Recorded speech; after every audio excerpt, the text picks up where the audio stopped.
Baiklah, selamat pagi dan salam sejahtera kepada semua pelajar. Bukan sudah selamat pagi, selamat tengah hari. Cikgu baru rakam video ini sebab sebelum ini cikgu rakam untuk kelas yang lain. Jadi cikgu harap kamu bersabar. Sorry sangat.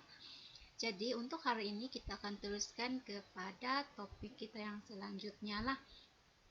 Jadi kita sudah tahu tentang aspek politik. Jadi untuk hari ini, sebelum cikgu memulakan kelas, cikgu mau kamu tengok dahulu gambar ini. Jadi kalau kamu tengok gambar yang pertama, kamu boleh tengok masyarakat lah, kamu boleh tengok masyarakat. Terus di sebelah pun masyarakat, tetapi macam ada satuan makanan dan juga larangan macam merentas daerah lah kan, macam sekarang. Jadi sebenarnya cikgu mau kamu teka yang dibuat tuh hari ini cikgu membuat Google Meet, tetapi memandangkan kekangan masa adalah sangat terhad untuk 1 jam tuh untuk 2 kelas sahaja cikgu perlu 2 kelas tuh cikgu perlu ajar. Jadi cikgu harap dapatlah memberikan uh, PDPR yang berkesan juga supaya kamu boleh paham. Jadi sebenarnya dalam gambar ini apa yang cikgu mahu tunjukkan adalah adanya kegiatan masyarakat lah. Jadi sebenarnya hari ini kita akan belajar tentang sosioekonomi. Jadi cikgu harap kamu sudah jelas tentang zaman darurat. Jadi zaman darurat ini telah membawa kepada kesan-kesan negatif lah, terutamanya kepada kehidupan masyarakat pada masa itu. Sebab dengan ancaman-ancaman komunis ini menyebabkan adanya penyiksaan, pembunuhan. Jadi ini sangat pada masa itu negara kita memang tidak amanlah disebabkan oleh ancaman-ancaman komunis ini. Jadi fokus pembelajaran pada hari ini adalah tentang kesan zaman darurat dalam aspek sosioekonomi. Cikgu harap kamu boleh buka buku teks dan kamu kasih keluar buku nota supaya sebarang fakta ataupun isi penting yang cikgu jelaskan kamu boleh tulislah. Sebab kalau dalam sejarah ni kalau kamu mendengar sambil menulis fakta, kamu boleh ingat lebih dalam lah, kamu boleh faham. Jadi kita tengok kesan yang pertama, zaman darurat dalam aspek sosioekonomi yang pertama adalah meningkat kos perbelanjaan ataupun meningkatkan kos perbelanjaan. Jadi siapa punya perbelanjaan yang naik adalah pihak British lah. Jadi kamu boleh tengok darurat ini telah menjejaskan perkembangan ekonomi dan meningkatkan kos perbelanjaan British. Jadi dalam anggaran purata kos darurat adalah 250 hingga 300 dalam satu hari, lebih 10 juta sebulan dan 120 juta setahun. Jadi ini adalah perbelanjaan untuk membanteras ancaman komunis lah. Jadi untuk apa duit-duit ini adalah untuk belanja kos dalam penempatan semula penduduk. Jadi cikgu harap kamu masih ingat kampung baru yang dilaksanakan melalui rancangan BRICS, yaitu menempatkan orang-orang di dalam satu kampung ataupun penempatan yang baru bagi memastikan penduduk-penduduk itu tidak diancam oleh komunis, dan ianya juga satu strategi atau tindakan agar tiada orang-orang ataupun masyarakat yang bersubahat dengan komunis lah pada masa itu. Jadi tiada yang memberikan mereka maklumat strategi ataupun bekalan makanan, senjata begitu. Jadi tiada yang akan dapat bekalkan pihak komunis lah, sebab pihak British telah mengawal ketat pergerakan penduduk dengan menempatkan mereka di satu kawasan tertutup lah ataupun yang dijaga oleh pasukan keselamatan pada masa itu. Jadi kalau kamu tengok pembangunan di kampung ini sekitar 7 juta lah perbelanjaan ataupun kos pembelanjaan pihak British. Jadi kita tengok yang seterusnya. Kamu tengok ini adalah yang gambar pertama tu adalah perpindahan. Ini adalah situasi-situasi di kampung baru pada masa itu. Jadi memang sangat ketatlah sebab mereka pihak British ini coba untuk menumpaskan, bukan saja pihak British tetapi kita punya pemimpin-pemimpin lah ingin membanteras ancaman komunis pada masa itu. Jadi kita tengok kesan zaman darurat dalam aspek sosioekonomi adalah telah menyebabkan penderitaan dan kesengsaraan kepada rakyat. Jadi kalau kamu tengok yang pertama, kawasan Lombong dan Ladang diserang komunis. Jadi apabila kawasan ini diserang, maka ekonomi pun terjejas. Jadi yang kedua adalah pengeluaran tanaman padi dan makanan berkurang. Jadi apabila pengeluaran tanaman padi dan makanan ini berkurang, maka harga barang di pasaran semakin naik. Jadi ini menyebabkan adanya kebuluran lah pada masa itu. Jadi yang ketiga adalah peniaga, pekedai, pengusaha, peladang, pelombong diugut oleh komunis. Pokoknya tidak aman lah kalau peniaga pekedai ini keluar daripada Kampung Baru itu untuk berdagang, untuk mendapatkan duit. Jadi tanpa adanya tiada macam pasukan keselamatan untuk tengok diorang, maksudnya mereka ini boleh diancam oleh komunis lah, kena paksa untuk dapatkan wang dan bekalan makanan. Jadi komunis ini kamu tahu mereka selalunya di hutan-hutan lah, sebab mereka ingin ada strategi-strategi lah, sebab di hutan kan senang supaya boleh bersembunyi daripada pihak British dan tidak dapat dikesan. Jadi yang keempat adalah penduduk sukar bergerak untuk dapatkan makanan. Jadi kalau kamu ingat, dalam zaman darurat ini telah diperintahkan untuk perintah berkurung ataupun stay at home lah. Macam juga dengan COVID-19 sekarang, kita stay at home. Jadi macam zaman darurat ni sama juga, tetapi kalau zaman darurat ni adalah bagi mengelakkan keselamatan masyarakat ini tidak diancam oleh komunis lah pada masa itu. Jadi disebabkan oleh perintah berkurung ini, maksudnya mereka yang pekebun, pekerja lombong, mereka tidak dapat kerja, jadi tidak dapat duit. Jadi itu yang menyebabkan mereka sukar untuk mendapatkan makanan.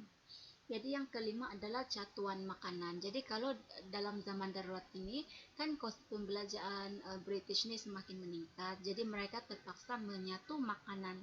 Apalagi kalau dalam Kampung Baru tuh mereka terpaksa menjaga penduduk masyarakat yang sangat ramai lah. Jadi catuan makanan itu wajib. Jadi selepas saja makanan itu habis, masyarakat ataupun penduduk terpaksa bergantung kepada ubi kayu, jagung, keledek. Maksudnya mereka tanam sendirilah. Jadi ini adalah penderitaan dan kesengsaraan rakyat lah disebabkan oleh zaman darurat ini. Jadi cikgu harap kamu faham. Kalau ada soalan kamu boleh tanya cikgu ya. Jadi kita masuk yang ketiga adalah merenggangkan hubungan kaum. Jadi kalau kamu tengok Kampung Baru itu menyebabkan hubungan antara kaum amat terbatas. Jadi prasarana ataupun kemudahan infrastruktur di Kampung Baru adalah sangat lengkap lah. Jadi dia macam satu, kita boleh kata sebagai bandar baru. Tetapi kalau kamu tengok kaum Melayu hanya tertumpu di kampung yang serba kekurangan. Jadi situasi ini secara tidak langsung menyebabkan hubungan antara kaum menjadi renggang. Sebab kebanyakannya di Kampung Baru ini adalah daripada penduduk Cina lah. Sebab pihak British ini tidak mahu orang ataupun masyarakat Cina untuk bekerja sama dengan pihak komunis pada masa itu. Jadi cikgu harap kamu paham yang ini, tapi di Kampung Baru tu macam campur lah juga. Tapi kalau kaum Melayu ni dia tertumpu di kampung yang serba kurangan kan, kuranglah infrastruktur dari membandingkan dengan Kampung Baru yang dipenuhi dengan infrastruktur yang lengkap. Sebab kos pembelanjaan British kan tinggi disebabkan itu. Jadi kesan yang keempat adalah jumlah korban yang tinggi. Jadi darurat ini telah menyebabkan banyak anggota pasukan keselamatan komunis dan orang awam terkorban. Jadi darurat menyebabkan penderitaan dan kesengsaraan kepada penduduk Persekutuan Tanah Melayu lah pada masa itu. Jadi kalau kamu tengok zaman darurat ini bukan sahaja masyarakat duduk diam di rumah, tetapi bagi pasukan keselamatan ini mereka terpaksa bertarunglah, sebab pihak komunis ini kadang-kadang mereka melaksanakan gerillah kecil-kecilan ataupun serangan. Jadi mereka pasukan keselamatan ini berjuang untuk menjaga keharmonian negara pada masa itu. Jadi kalau orang awam pula adalah mereka apabila mereka keluar daripada kampung baru itu, mereka terdedah kepada bahayalah. Kalau mereka pergi ke ladang, ke hutan, mungkin akan ada pihak komunis yang datang kepada mereka dan mengubut mereka, dan kalau mereka tidak mau bekerja sama, maksudnya mereka akan dibunuhlah di ladang tersebut. Jadi bukan sahaja orang awam ataupun pasukan keselamatan, tetapi juga termasuk pihak komunis. Jadi pihak komunis ini kan saling bergaduh ataupun berperang juga dia cakap macam serangan-serangan ini telah menyebabkan korbanlah dia mana-mana sahaja, pihak pasukan selamatan kah, pihak British kah, komunis kah, sememangnya adanya korban yang banyaklah pada zaman darurat ini. Jadi tamatnya zaman darurat. Maksudnya zaman darurat ini telah selesai apabila kalau cikgu fikir balik, ada satu operasi. Jadi kalau kamu ingat nih kan, zaman darurat ini pun kita sudah merdeka tahu. Sebab kamu tengok penamatan zaman darurat di seluruh negara berkuat kuasa mulai 31 Julai 1960. Jadi kita merdeka 1957. Jadi kita sudah merdeka, kita sudah melangkah kemerdekaan, tetapi masih tidak amanlah Melayu tanah Melayu ataupun negara kita pada masa itu. Sebab ancaman-ancaman komunis ni kan, jadi memang belum aman lah. Sudah merdeka tetapi belum aman negara kita pada masa itu. Belum selesai maksudnya. Jadi zaman darurat ini sebenarnya tamat apabila ada satu operasi ginga. Kalau kamu cek dalam YouTube ataupun mana-mana di Google lah, kalau operasi ginga ni, iaitu pihak British telah macam banyak tahulah tentang gerakan strategi tindakan komunis-komunis ni.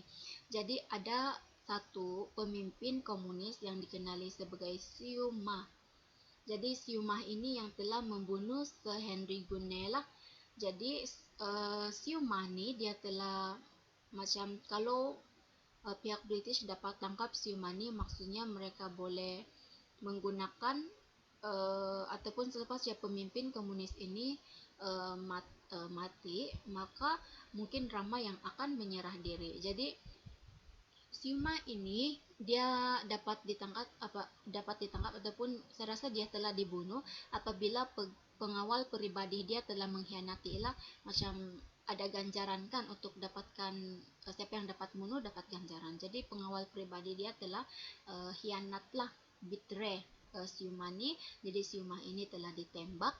Jadi pada 1960 ni banyak ataupun ratusan anggota komunis telah menyerah diri. Jadi yang lain tu ada yang lari ke Thailand lah, bukan semua lah, tapi banyak yang telah menyerah diri dan banyak juga yang telah lari ke Thailand. Jadi habis saja zaman darurat tu, Malay ataupun negara kita barulah dapat aman begitu. Jadi kalau kamu tengok zaman darurat ini telah berlangsung selama 12 bulan lah di negara kita. 12 bulan, bukan 12 tahun kan ya, cikgu silap kan? 12 tahun, cikgu silap. 12 tahun. Maaf ya, 12 tahun di negara kita. Jadi kita tengok bahaskan. Apakah kepentingan ada soalan, kalau ada soalan kamu bagi tahu aja cikgu nanti di grup apa. Jadi ini bahaskan apakah kepentingan sikap bersedia berkorban untuk negara. Ini sudah kita bincang pada kelas yang sebelumnya. Jadi sikap bersedia berkorban untuk negara bukan sahaja dari segi fisikal tetapi juga mental. Jadi sebarang sikap kreatif macam yang cikgu sudah catat tadi, zaman darurat nih tiada makanan, jadi mereka terpaksa menanam. Jadi macam kita juga, kita perlu bersedia sebarang kemungkinan. Jadi macam kita perlu tahulah apa yang perlu dibuat. Kalau perang, apa yang perlu dibuat. Begitu. Siap berkorbanlah, bukan saja dari fisik ke menembak orang, bukan itu saja, tetapi dari segi ilmu pengetahuan, ataupun kita boleh buat rundingan. Jadi itu adalah sikap sedialah. Jadi kamu sebagai generasi ataupun pemimpin pada masa hadapan, kamu perlu berfikirlah untuk negara ataupun memberi sumbangan kepada negara. Contohnya jadi cikgu kah, jadi dokter kah, jadi siapa-siapa sahajalah. Bukan saja golongan-golongan elit, maksudnya golongan-golongan profesional, boleh juga macam apa saja yang ada. Macam jaga kedai kah, itu pun adalah salah satu macam kerja macam biasa aja kah, itu juga adalah satu sumbangan kepada negara. Yang penting kita ada ilmu pengetahuan. Ilmu pengetahuan itu adalah sangat penting, oke? Jadi untuk rumusan hari ini kita telah belajar 4 kesan zaman darurat dalam aspek sosioekonomi. Jadi cikgu ulang balik, yaitu yang pertama meningkatkan kos perbelanjaan pihak kritis. Yang kedua adalah telah menyebabkan penderitaan dan kesengsaraan rakyat. Yang ketiga adalah telah merenggangkan hubungan kaum disebabkan oleh kampung baru itu adanya perbezaan lah, lebih-lebih ataupun terutamanya daripada segi infrastruktur ataupun kemudahan.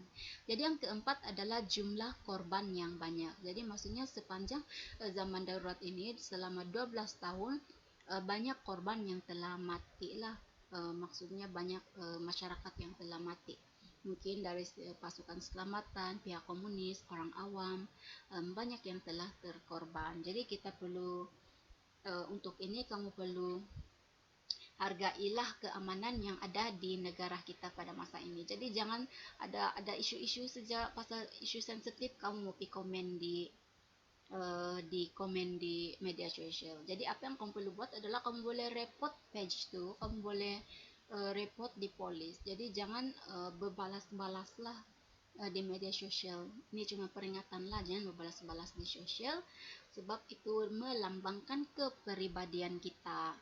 Jadi kalau boleh kita berfikir dahulu sebelum bertindak. Oke? Saya harap kamu paham yang itu. Jadi untuk tugasan kamu hari ini, kamu buat saja tugasan 4 dalam modul PDPR yang cikgu telah bagi. Jadi ini adalah dalam bentuk esai lah.